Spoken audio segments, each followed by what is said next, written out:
भाग्य को वे ही कोसते हैं जो परिश्रम नहीं करते। भारतीय मनीषा पुनर्जन्म में विश्वास करती है। यह विश्वास आत्मा की अमरता की पुष्टि करता है। शरीर वस्त्र की तरह हर जन्म में बदल जाता है, पर आत्मा अनश्वर और अपरिवर्तनीय होने के कारण वही रहती है। पूर्व जन्म का पुरुषार्थ ही शास्त्र की भाषा में प्रारब्ध कहलाता है। ये प्रारब्ध कर्मों का संचित कोश है। इसे तत्परता से उत्साहपूर्वक किए गए कर्मों से बदला भी जा सकता है। जो कर्म शास्त्र विरुद्ध होते हैं उन्हें अशुभ या पाप कर्म, और जो शुभ कर्म होते हैं वे शास्त्र सम्मत अर्थात पुण्य कर्म कहलाते हैं। प्रारब्ध के खाते में दोनों दर्ज होते हैं। स्थूल शरीर के नष्ट होने पर आत्मा सूक्ष्म शरीर के साथ गमन कर जाती है। जिन कर्मों का फल नष्ट हुए शरीर द्वारा नहीं भोगा जा सका, यानी जो भोग शेष रह गया, उसे भोगने के लिए ही जीवात्मा दूसरा शरीर धारण करता है। कर्म जीवात्मा को शरीर में बने रहने को विवश करते हैं और वासना अथवा अतिरिक्त आकांक्षाएं पुनः उनकी पूर्ति के लिए दोबारा जन्म लेने को विवश करती हैं।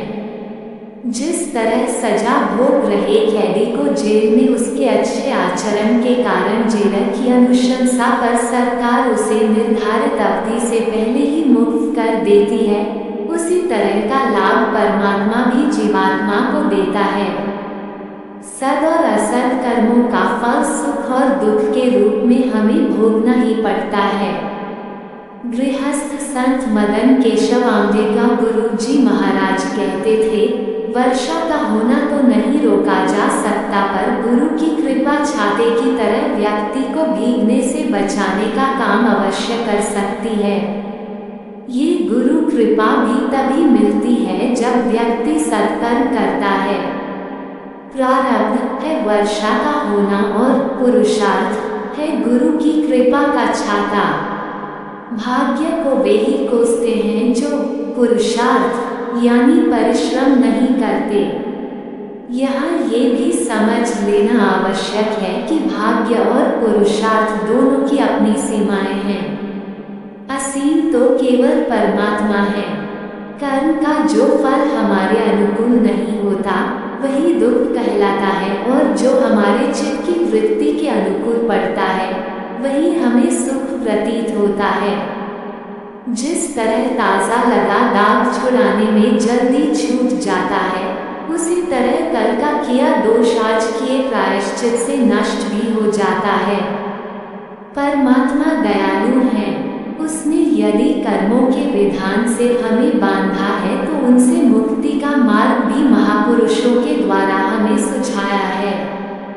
शुभ कर्मों के फलस्वरूप यदि किसी को अपार संपत्ति मिली भी हो तो भी वो निसंचित रूप से व्यय करने पर एक दिन समाप्त हो जाएगी। इसलिए संसार जो कर्म क्षेत्र है वहाँ अकर्म की स्थिति में जीना एक सामान्य गृहस्थ के लिए असंभव भले न हो पर सहज तो नहीं है। अतः एक कुशल व्यवसायी की भांति हमेशा कर्मों के बही खाते पर नजर रखो। आमदनी से खर्च कम होंगे तभी यह संसार सुखमय लगेगा, अर्थात यदि पुण्यों तथा सत्कर्मों की आमद अधिक है तो बंधन भी कम होंगे। संतुलित जीवन ही योगी या सद्गृहस्थ का जीवन कहलाता है। अपने शरीर को जो नित्य क्षीण होता हुआ देखने का अभ्यास करता है वह अशुभ कर्मों के प्रति सावधान रहता है।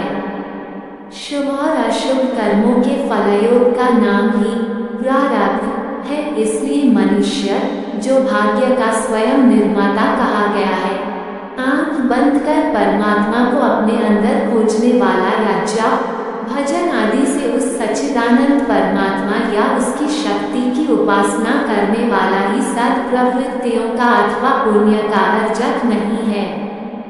वह सामाजिक या सैनिक के रूप में दीन दुखियों व राष्ट्र की सेवा में अपना पूरा जीवन निष्ठापूर्वक व्यतीत करता है। अतः शास्त्र के अनुसार श्रवण मनन चिंतन और कर्म करने वाला गृहस्थ ही संत है, सन्यासी है। वह कभी प्रारब्ध का रोना नहीं रोता। वह जानता है कि बीज को रोपित करने का काम भी उसी का है और उसके चिंतन आदि के लिए भी वही उत्तरदायी है। परमात्मा की कृपा और प्रेरणा से रचित शास्त्रों के आधार पर ही संत तुलसीदास जी ने कहा, जो जस करे सो तस फल चाखा। इसलिए जैसा फल चाहते हो वैसा ही बीज बोओ, जैसा व्यवहार दूसरों से चाहते हो वैसा ही दूसरों के साथ करो।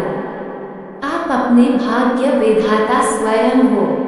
यह आरोप परमात्मा पर मत लगाओ कि उसने तुम्हें वो नहीं दिया जो तुम चाहते थे। बबूल का वृक्ष बोकर आम के फल की आशा करना अपने को ही धोखा देना है।